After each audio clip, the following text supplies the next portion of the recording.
अर्जुन उवाच क्लैर्लिङ्गै स्त्रीन् गुडानेता नतीतो भवति प्रभो किमाचारः कथं चैतां स्त्रीन् गुडानति वर्तते। भगवानले 3 गुणका बारेमा वर्णन गर्नु भएपछि अब अर्जुनले भगवानलाई प्रश्न गर्दै हुनुहुन्छ, हे प्रभु, 3 गुणहरू सत्व, रजस र तमस जसले यो संसारलाई चलाउँदछ, उनीहरूलाई पार गरेको व्यक्तिमा के लक्षण देखिन्छ त?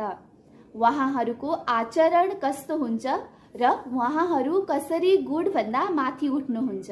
अर्जुनजीको यो प्रश्न वास्तविक मोक्ष मार्गको प्रवेशद्वार हो।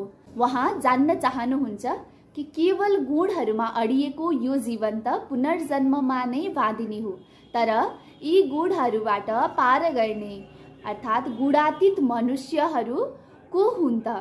यस्तो बानी, व्यवहार र मोक्षका लागि उसले के गर्नुपर्छ? अर्जुनको यही गहिरो प्रश्नको उत्तर भगवान श्रीकृष्णले अगाडि 22 श्लोकदेखि 27 श्लोकसम्ममा प्रश्न गर्नुभएको छ। हामी क्रमैसँगैले अगाडिका प्रसङ्गहरू श्रवण गर्दै जानेछौँ।